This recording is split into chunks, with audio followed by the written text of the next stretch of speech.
Alright guys, in this video I'm talking about how Carrick Manchester United outperformed Guardiola's Manchester City. I'll focus purely on the technical and tactical analysis, and this isn't about commentary or narration. Guys, let's look at how United actually won the derby. This wasn't luck. That was the clash between the City's control and Michael Carrick controlled resistance. Look at the formation of both teams first. Manchester United orchestrated their technical setup in 4-2-3-1 with Lemon in goal, protected by back four of Diallo, Maguire, Martinez and Shaw, while Casemiro and Mainu acted as a double pivot. Behind the creative trio of Diallo, Fernandes and Dorgu, all supporting MBMO as the lone spearhead. In contrast, Manchester City deployed a 4-1-4-1 configuration anchored by Donnarumma between the posts, defensive unit comprising Luis, Kusano, Allan and Aki, as Rodri operating as a sole defensive screen for a dynamic midfield quartet of Semenyo, Foden, Silva and Doku, who were tasked with supplying Haaland at the front. To understand this, look at the stats. City controlled nearly 68% of the ball, but it was fruitless possession.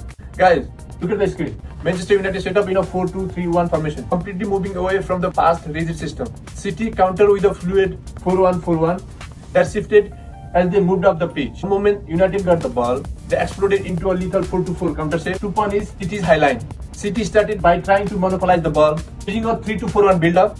United controlled this, aggressively shifting into a 4-4 high pressing set to block the passing lane. United met them with a brave hike. In the third minute of Manchester derby, Kusano made a vital sliding clearance to deflect Dorgu's cross for a corner, from which Maguire rose between starting Allan and Kusano, and an anonymous Haaland hit the ball against the crossbar, exposing the aerial weakness of Manchester City's makeshift backline. During that very moment, Haaland failed to challenge Maguire, who was able to hit the ball against the crossbar, while Haaland stood by without intervening. Guys, look at this.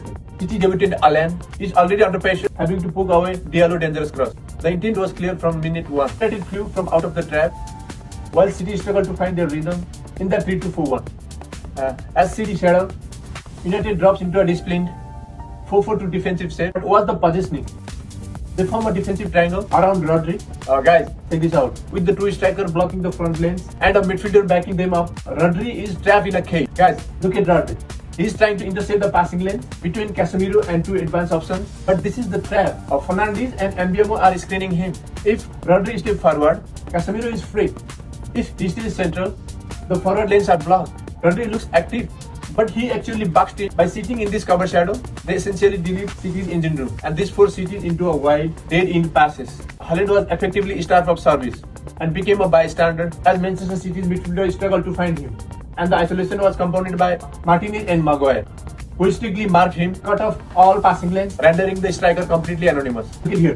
Then Semenyo find his service cut off, forced into a desperate shot in the 21st minute. At the 33-minute mark, the trap snaps. Look at the screen. Fernandes slips the ball to Diallo, who scores, but it's ruled offside. United wins the ball, they shift into a massive 3-2-5 or 2-3-5 attacking way to overload the box. Take it at the 41st minute. Martinez takes over as a quarterback. From deep, he serves in the field and snaps a vertical ball that slides through City's entire structure. He isn't just defending, he's a deep lying playmaker, launching missile to the front floor. Now fatigue hits for Manchester City's player. Guys, check the formation here. United are in a razor sharp 4-4 counter. After a clearing Maguire header, United have the Diallo to the right and MBMO to the left. Fernandes delayed the pass perfectly, finding MBMO who slots it home. City was caught in their high 2-3-5 attack, leaving them wide open to the break. Now check the shift here. United have moved into a patient 4-2-3-1 save to kill the game. Look at the screen. Kuna is now the focal point on the right. In that 76-minute goal, United shifted into attacking 3-5 with Kuna, Fernandes, Diallo and Shaw forming the front five. Casemiro and Mainu as the middle pivot. Diallo, Maguire, Martinez forming the back three. Check the momentum right here. Kuna whips in a cross, Dorgu nips in front of Luis to cushion it home. So United's tactical flexibility was simply too much for City's nervous backline. Guys, now this is where it gets wild. Check this out. Pep goes for a literal 1-7 formation. Even subbing of Haaland for more technical runner.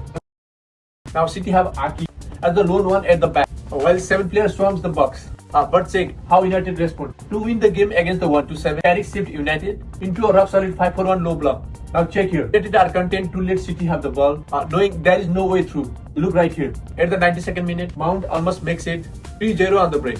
But it's narrowly off. So guys, was it luck? No. City had the ball, but United had the clarity. This was owned by recognizing when City's structure began to stretch. Tactical shift by Manchester United from 4-2-3-1 to 4-2-4. To punish them, Carrick prepared the plan and the player executed it perfectly. Guys, look at the screen at last time. City are now 6 points behind Arsenal. This was a title race shaker.